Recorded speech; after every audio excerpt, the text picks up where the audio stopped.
The day has arrived. Hey. Woo.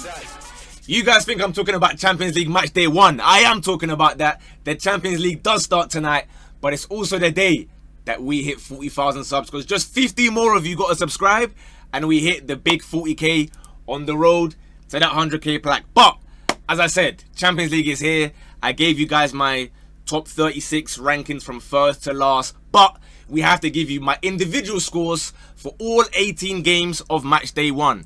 Obviously, I put my results into the computer last week, but as you can imagine, things change. As I said at the time, injuries will happen. We saw PSG have a couple injuries. Form starts changing. So week by week, my predictions will change ever so slightly. So let's go through all the games. Obviously, some are going to require a bit more analysis than others, if you will. But I think this should be fine. And again, I will say now, I will be placing Akas. But this is not financial advice. This is just my opinion. But by all means, put your predictions in the comments below so that we can see who knows ball. Subscribe so that you can come and laugh when I'm wrong. I'm going to go through Tuesday, Wednesday, and the Thursday results. And then tonight, I'll be back to review Tuesday games, tomorrow night, Wednesday games, Thursday night, Thursday games, etc. You get the point. The first game to kick off the Champions League this season will be Athletic Bilbao against Arsenal. Bilbao, as we know, a team that is always very strong, especially in Europe. The only caveat here is that it's the Champions League this time. They're used to, you know, baking off in the Europa League and going crazy there. Champions League's a little bit different, and we know Arsenal, when it comes to conceding goals, it don't really happen too often, to be honest with you. And Atleti, to be fair, had a slight stutter in their most recent La Liga game, whereas Arsenal seemingly, despite all the injuries, are cooking again. So for me personally, I believe it'll be a narrow win. I could see a draw here, I'll be honest. I could see a 1-1 draw where Atleti, they're just amped up for it being, Athletic rather, are amped up for a Champions League game at their home, a home that we know to be very ominous in the past. So we're looking at like I can see Arsenal conceding here. So it could be like a 1-1 or a 2-1. I'm going to go over Arsenal win. It's either going to be, do I want to go 1-0 Arsenal? You know what? I'm going to go 2-1 Arsenal. I think Bilbao can score a goal here. We'll see how it goes. PSV Union Saint-Gilloise. People said that I was gassing up Union a bit too much in the overall draw when I had them, I think, to get into the playoffs around like 20th or something like that. However, I do believe they are going to lose this game. I don't see them standing much of a chance. PSV obviously are the champions at the moment of the Netherlands. So I'm going to go with like a calm... You know what? I'm going to go 2-1. I might be a bit of a 2-1 merchant today, so apologies in advance. Now, Real Madrid, they whisper it quietly. I'm hearing Bellingham might be back. So again, this starts changing things, because obviously we know Mbappe's in the form of his life. Vinny, not so much. Rodrigo's there doing, don't save him. He don't want to be saved, sitting on the bench. So it's like, who's going to play? And again, I don't know. The thing with me, I don't like making predictions for individual games so early, because I like to know the starting 11. So even for the Arsenal game, my mind may change when I see the lineup. I say, you know what? It's going to be a clean sheet. But for now, I'm going to go for 2-1. And Real Madrid, I'm going to go 3-1.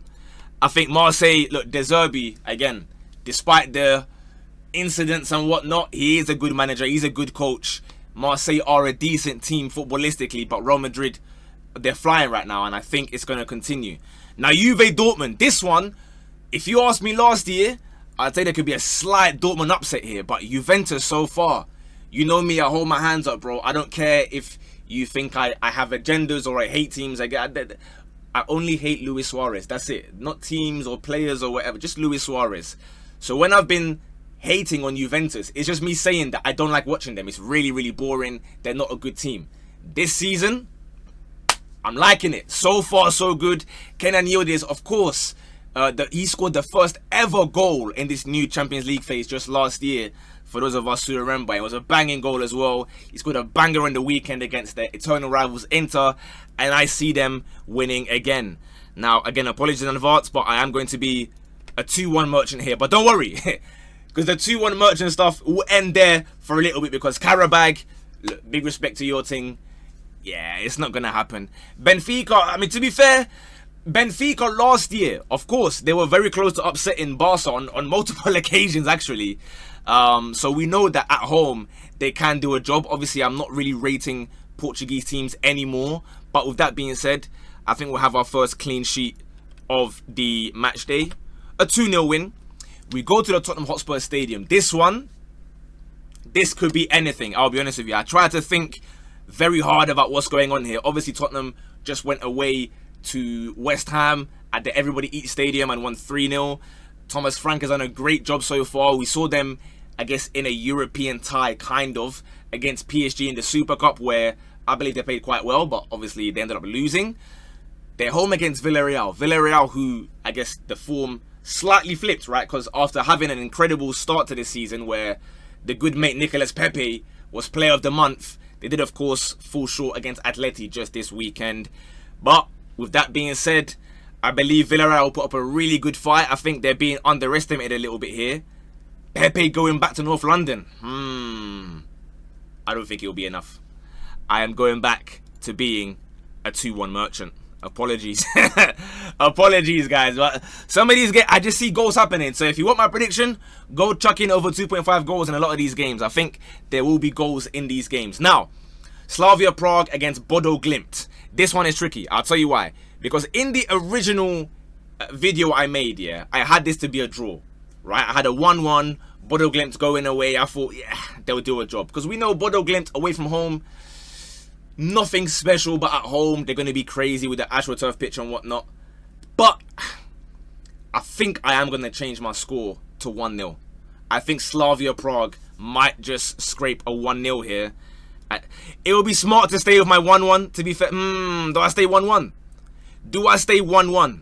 Because we have not put any draws yet so far. There's going to be a few draws, isn't it? 1-1 or 1-0. This one, you know what it is? I don't really watch these teams week in, week out, obviously, these two. So it's really hard to call. But it is the Wednesday early kickoff. You know what? Let me stick with my original video and go 1-1. There we go. Olympiacos Paphos.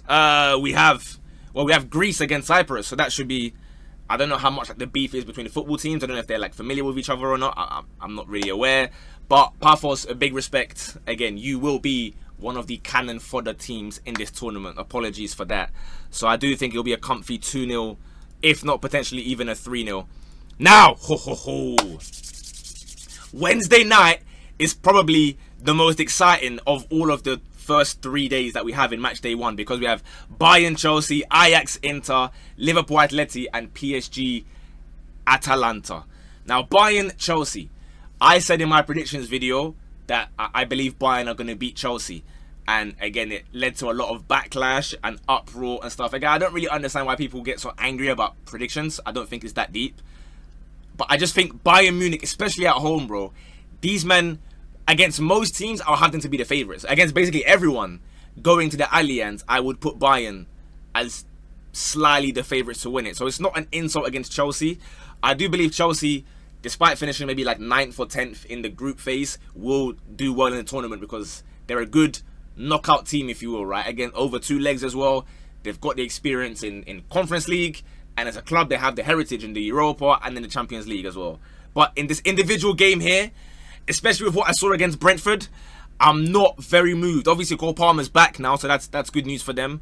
Caicedo will be really, really important, but I just think Bayern Munich is a bit of a step too far. Do I think Chelsea score a goal is the issue? Because obviously Bayern have been smashing everyone 3, 4, 5, 6-0. You know what I'm going to say, guys. It's a 2-1 merchant. Apologies. Ajax Inter. Inter, ooh, it's not looking good for them right now, guys.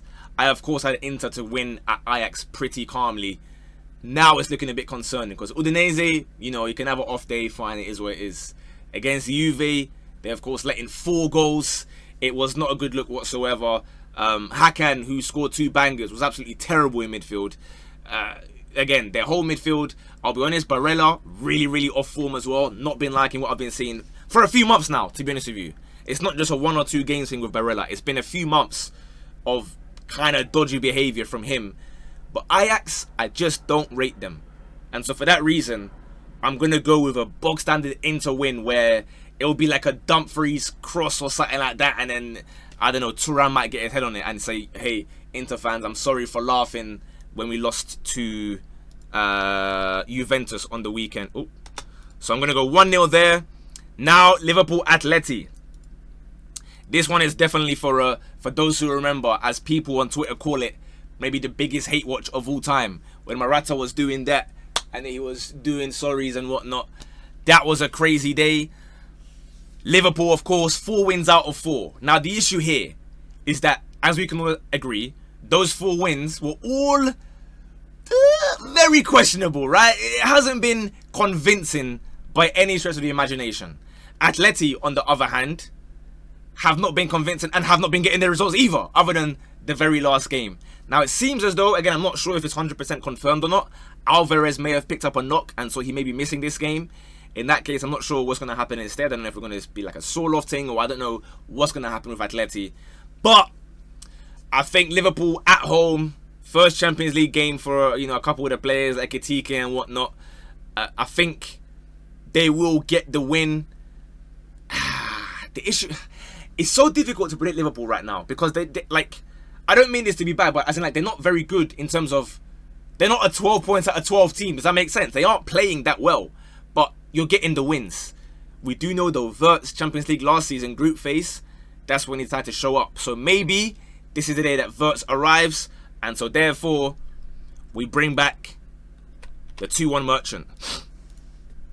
Now the last game for Wednesday is PSG v Atalanta. PSG, a team who, of course, again, they've been flying in Ligue 1 as per usual. Uber Eats, McDonald's League, whatever you want to call it. They're going to win nearly every single game. However, there were a couple slight injuries that we're being made aware of. When I made my group phase prediction for them to be, I think I had them like 4th or 5th in the table, something. I can't remember exactly where. Somewhere up there though, in the top 4 or 5. I wasn't aware that there were going to be this many injuries, right? We know Dembele is now out, Doué is now out, Kvara might be out, Hakimi was a little bit touch and go as well. But I still believe PSG are too strong. Especially with a Gasperini-less Atalanta, I think PSG have a bit too much. So I'm going to go with a routine PSG win, if you will. I know Atalanta last season were pretty good in the Champions League, but I just don't see that being the case anymore, to be honest with you. Copenhagen Leverkusen. This one, again, when I made my predictions, it was under the assumption that it was a Ten Hag type beat, right? Ten Hag has gone, and Leverkusen have won a game now, so it gets a bit tricky again. Obviously, they still have lost a lot of good players. Wirtz, as we mentioned before, many other names. Nkapie is gone, Xhaka has gone, the leaders have gone. Copenhagen, we got the mate Faisal saying they're going to get top 8. I don't believe that will happen, but I do believe they can snatch a point here. So I'm going to go with my second draw of the match day. I'm going to go 1-1. Now, this is the one, this next game, actually the next 2 games rather, are probably the most difficult to call. In fact, the entire Thursday is near on impossible to predict, other than Sporting slapping Kairat, which should happen. The other games, I don't know. So, we start. Club Brugge versus Monaco. In the original video, I believe I had a 1-1 draw, was it? I don't know if I have it up on my... I can't remember. I think I had a 1-1 draw for this. The more I look at things, Monaco are favourites for this game, right? In terms of the odds on the your ACA websites, let's call them. I don't want to get demonetized, but on your ACA websites, Monaco are the favourites to win this. But Bruges at home, I do believe in them, guys. I do believe in them. Monaco are really talented as well. So as for me, I would go Club Bruges or draw, because obviously Monaco are favourites. So going Club Bruges or draw, you still get nice odds on that one. This is not financial advice, of course, but I'm gonna go against my draw and say 2-1 Club Bruges Monaco. Now for the game that I'm most excited for. I can't lie to you. Like, I know there's a Bayern Chelsea's massive, Liverpool Atleti, cool. I want to watch Newcastle Barcelona. Only issue is Yamal is too busy posting cold Instagram photos and whatnot with his girl and with other random people and whatnot. He's got some sort of injury in a location that, again, I can't really say too much on YouTube or any other platform. But I still believe Barca have crazy firepower. We just saw in the weekend Valencia, you know, they did their tribute to Yamal's braces by all getting braces of their own, right?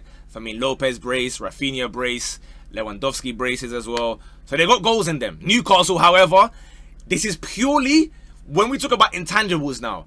I'm not even going to tell you about any players on the pitch. The fans, the 12th man. Champions League night, welcoming and inviting Barcelona, this can carry massively. So I can see a 2-2. I initially put Barca to win 3-2, right? But obviously now we're hearing about Yamal's injury and whatnot. He was not injured at the time of the original video. I want to go 2-2. I want to go Barca 3-2. It's a bit of a coin flip. My mind changes basically every 20 seconds, to be honest with you, on this one. Barca are a bit too good though, aren't they? But Pedri, are they... I'll be honest, they got me. They got me. This game, I don't know. If I could leave it blank, I'll leave it blank. I don't know. I think any score you tell me, I will let you land. If you somehow tell me Newcastle win 2-1 in the comments, I will say, you know what? I can hear it. But Newcastle 2 goals. It depends again. Like, I can see Gordon and, I don't know, like a Barnes or something. I don't know if Vissa's going to be playing, right? He had the injury for Congo or something like that. But I can see them getting them runs in behind, bro. And they will be dangerous. Obviously, no Isak is a big problem. Voltemada scored on his debut, so he's going to be going to this game with confidence. I don't know what to do, guys. I don't know what to do. I don't want to let you guys down, obviously. I know some of you are going to be putting your money on this. But before I say anything, just know that you know me and my ACCAs. I always do £1, £1 ACCAs. Some small ones, some big ones, some crazy £1 wins, 10k ones. But don't start putting like £20 on this, please, yeah? Just take it as a recommendation, maybe. But anyway, I'm going to go with Barca 3. No, it's 2-2. It's 2-2. Newcastle 2, Barcelona 2. That's my final answer until a minute from now when I change it again. Man City, welcoming back Kevin De Bruyne to the Etihad. Someone who is also going to be coming back. We're going to have McTominay coming back to Manchester. And Rasmus Højlund comes back to Manchester. So, this should be interesting. I do believe Man City are going to win. I've told you guys from before the United game, people are kind of sleeping on City because, yeah, they started off kind of poorly, don't get me wrong. Those 2 losses weren't good. But when you have Erling Haaland, anything is possible, bro. You don't have to have a great game. So I'm going to go with a Man City win. I'm going to go back to being a 2-1 merchant. Conte in Europe, again, still question marks surrounding that. Eintracht Frankfurt, Galatasaray. This one is tricky again. Galatasaray at home, we know, are going to be crazy. Away from home, they can still do a job, to be fair. Now, I believe Osimhen is still out, right? I don't think he's available for today. I'm not 100% sure on that one. So, again, don't quote me on that. But I think it may be the case. It's a tough one, you know. Because when we speak about heritage, obviously Frankfurt, we know about them, you know, the 1950s. For those of us who remember, they were a team that was making Champions League finals. But can I go off history that was like 70 years ago and apply it now to a team that got packed in by Leverkusen, who right now are not very good? No, I cannot. But I do believe they can scrape a draw. So I'm going to go 1-1 for this game. And the final game, Kairat against Sporting. I don't even rate Sporting, to be fair to you. And again, they do slyly concede goals. So, but Kairat not going to score a goal here, bro. I think we're going to go with like a... I think we'll go 3-0, bros. 3-0. Those are my 18 scores, which would mean that at the end of match day 1, our table would look like this. So obviously, you know, game 1, there's not a lot to really, you know, argue about. Oh, you guys can't even see it. Hold on. Let me move this a little bit just to forget about the overlay and whatever. I've ruined it now, but you can see, there you go. That's what the top 20 looks like after game week 1. So yeah, that is my predictions. Let me know your thoughts. Let me know which ones you disagree with. And as per usual, please keep the comments coming. The more comments, I don't care if you tell me what you had for lunch today, what you're having for dinner today, your score predictions, your bold predictions. Comment whatever you want, because the algorithm sends the channel to the moon. And I want to be at the World Cup 2026. We're manifesting it. 40k. Let's get it cracking, bros. Appreciate you guys. Have a great week. I'll see you guys tonight for the Tuesday review in a bit. Bosh.